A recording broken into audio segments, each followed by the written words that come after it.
Hey everyone, Urban Fish Keeper here. I hope you're all doing well and having a good weekend and you've had a good week. Today I had all good intentions. Today was about showing you how to repair an aquarium because I had a what I call a 100 litre cube, but it's 125 litre aquarium that started leaking quite badly on me, and I started making the video on how to pull off the panel and clean it up, and went to the hardware store and bought everything I needed to fix it, and so that I could run you through how to do a repair on an aquarium, only to get to a certain point in the video where I realized that the build was actually so bad that I was not willing to repair it, because there was about a 2 millimeter lip on the base versus the side, where the panel that I'd taken out needed to go back on, and that was the reason there was so much silicone in the seal, which I saw once I started repairing it, or taking all the silicone off, and I wasn't just going to put it back the same way, because that's not how you build aquariums. So anyway, we scrapped that idea. What I'm going to do is just have a quick chat to you, and it's really about what's happening in my fish room and what's happening in this room. So my breeding has actually slowed down, and I'm not doing much breeding at the moment, and the reason for that is I just don't have space, and I haven't been able to move on a lot of my fish, and unless I move them on, I don't have the space, so therefore I can't breed more things. And I ran into a bit of a problem with space when I did the artificial rearing of the Discus. I realized that I'd broken one of my own rules, where I was breeding fish where I didn't necessarily have adequate space to keep them or raise them, rear them adequately. So I've just slowed down and said, no, until I move things on, I really have to slow down, which is a bit annoying, because I really want to share some more breeding with you. There's been requests for things like, how to breed angels successfully and all the rest of it. And stuff like angels are relatively easy to breed in the hobby. But I need some space to get a pair or put a couple in, get them to pair up, and then I can breed them for you. So what I think I'm going to do today is I'm actually going to run you through what is actually going on in the tanks at the moment and why space is a bit of a premium. And then I'll grab the camera and I'll do some close-ups of them as well, so you can actually see the fish a bit better as well. So we'll start on the bottom rack here. In the bottom rack I've got the pair of Discus, and you've all seen this pair on every video from the beginning. They've been with me since the beginning. They had, in actual fact, the male there's still one or two fry hanging around the male, eating off the male. The challenge is, I think, that I upset them earlier today when I came and I started doing the repair on the aquarium, and I had everything on the table and I was moving around, and I noticed the female going after one or two of the fry, and not to move them back, but I think she actually ate them. So I'm not holding out major hope that this batch of fry that are with the parents now are going to do well, because I think I've upset them this morning when I was busy fiddling in here. Anyway, that's the pair of Discus in there. The tank next to it has got the remaining Discus youngsters that originally came from this pair as well.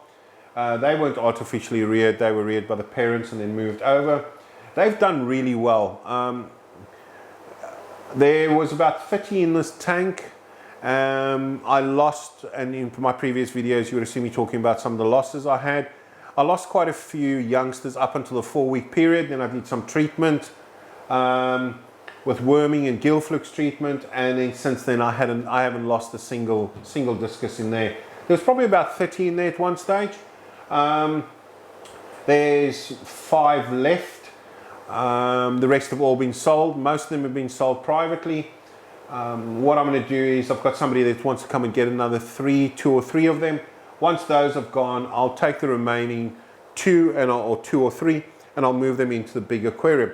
The challenge, of course, is that the big aquarium, I need to empty the fish out of there as well, because we want to redo that. And you guys have sent me a lot of really good ideas around what we're going to do in that one. It looks like rainbows is at the moment is the trend for that big aquarium, so we may go that way.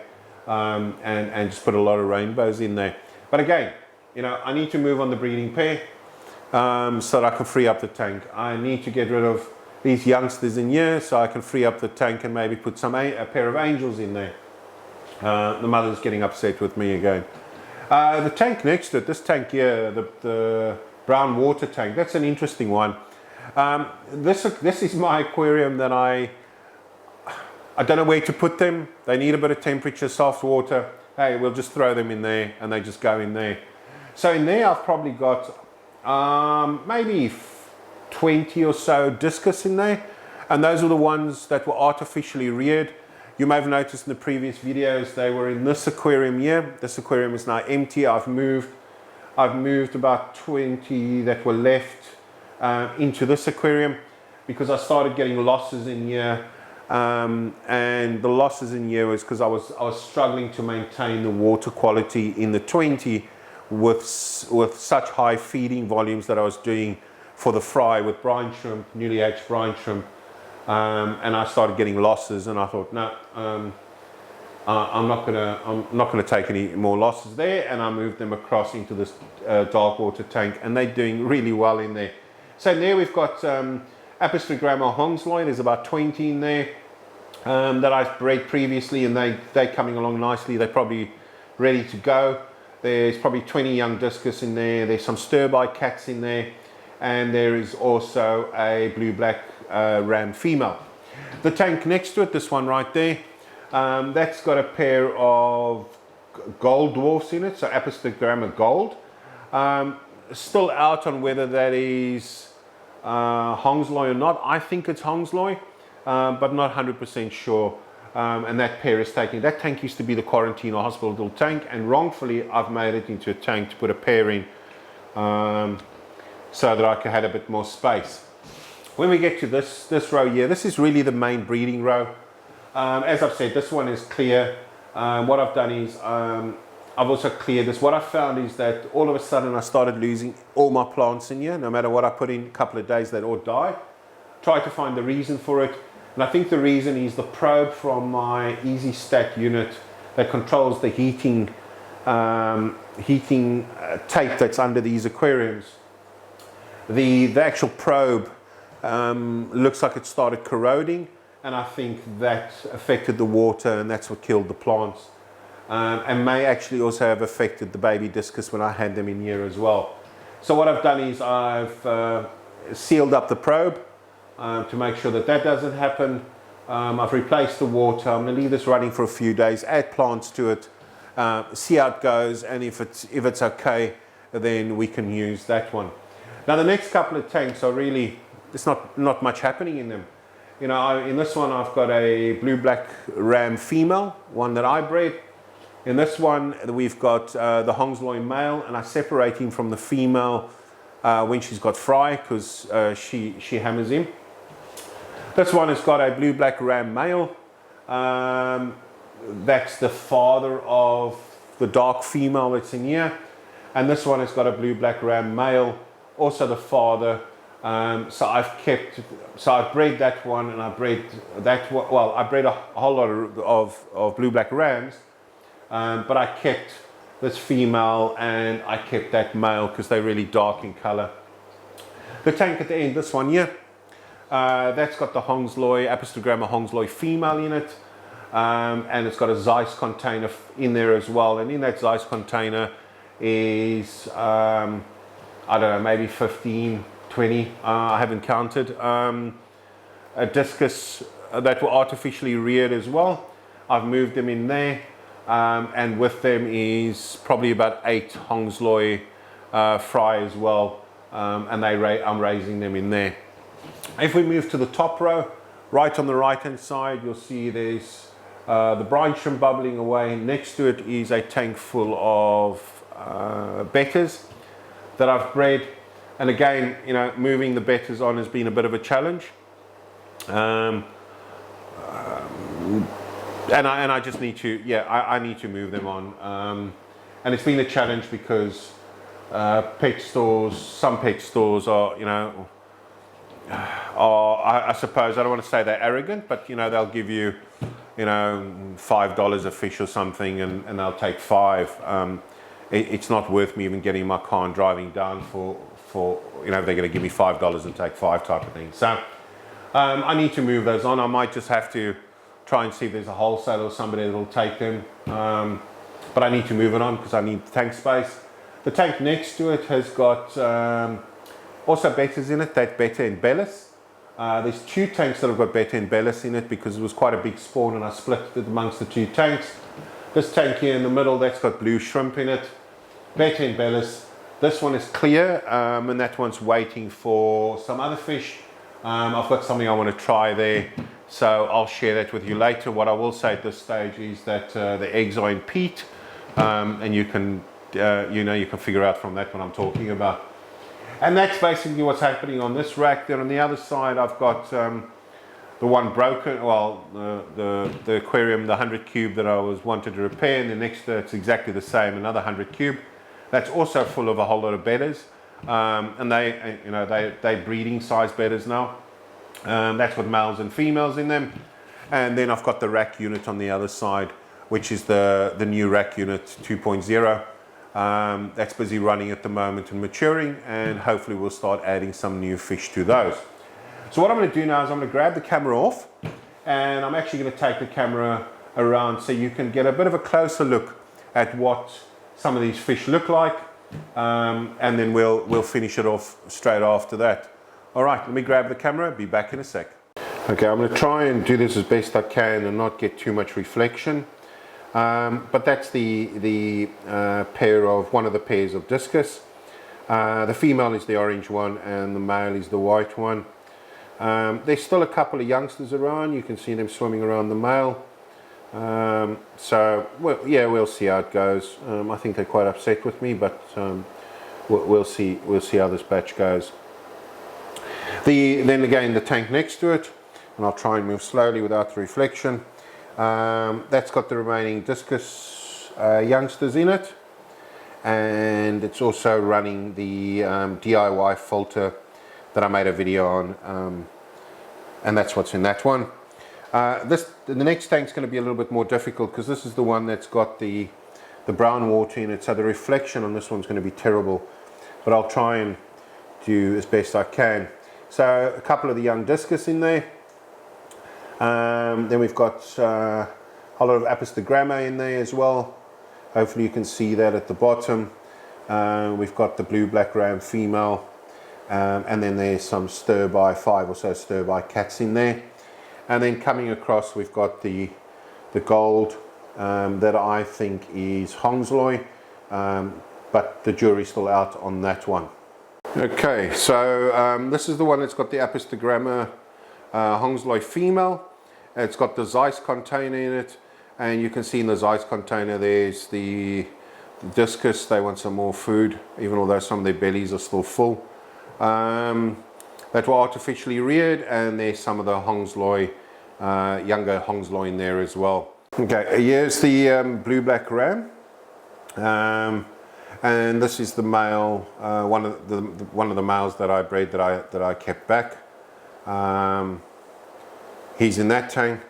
The tank next to it is effectively Dad. He's Dad, blue-black ram as well. And then the tank next to it has got the Hongsloi male in there, which I'll move back with a female now that I've moved the youngsters away. And the one next to it, this has got the female of the ram, the blue-black ram female, but she's really dark in color. We may actually just see if we can get her to turn sideways. So what I'll do is pop in some brine shrimp, newly hatched brine shrimp, and see if she's gonna turn for us. No, not interested. Oh, all right, this is the top row. This is the this tank has got a whole lot of bettas in that I bred a while back, and these are the ones that were in the yellow tubs, yellow and green tubs, that we left. Remember, if you recall from my previous videos, I left it in there for really long just to see how it goes. And that's them there. They're, you know, definitely ready to, well, quite a few of them are ready to go. The tank next to it has got young Bet and Bellis, so still need to grow out. This one in here has got blue shrimp. Difficult to see where they are, but that's blue shrimp in there. And this one has got some more Betta in Bellis. Okay, so this is the other 100 cube that's got the some more Bettas in it. There's some really nice ones in here, and I really need to get these moved on. What's really interesting is that we've got males and females in here, and there's very little fighting, or there's a lot of showing off, and fins being flared and so forth, but really very little fighting. You see those two there on the filter at the back there showing off a bit. But again, I need to move this on so I can use the space to rear or to breed. And then of course we've got the rack, which is the new rack. That's settling down nicely now. The plants seem to be doing okay, which is good, seem to be growing. It's now just a question of letting it mature. I'll probably give it another week or two, we'll see how it goes, and then we'll start adding some fish to this one. Okay, well that's a bit of a rundown and why we're at the place that we're at the moment when it comes to breeding. So there's probably not much more to add at this stage. What I'll do is we'll see how it goes. Maybe next weekend try and see if I can move some of the stuff on. The challenge for me is when it comes to stuff like the adult discus or the breeding discus is I don't feel comfortable taking them to a pet store unless the pet store specializes in discus. They've been with me since I started the channel. Okay, it's only 5 months or something, so it's not a long time. But to me they're a special pair. Yes, sure, they need to move on because it's part of what we're going to do on this channel around breeding and trying different things. But I don't want them just to go and end up in a pet store in a little tank somewhere and get split up and so forth. I'd really like them to go as a pair. And even if it's another breeder or somebody else or somebody wanting to start breeding, at least go to somebody that's going to keep them together and try and breed them or keep them breeding. All right, guys, well, that's it from my side. Have a awesome rest of your weekend. Have a fantastic week ahead. Look after yourselves. Stay safe. Till the next video, Urban Fish Keeper out.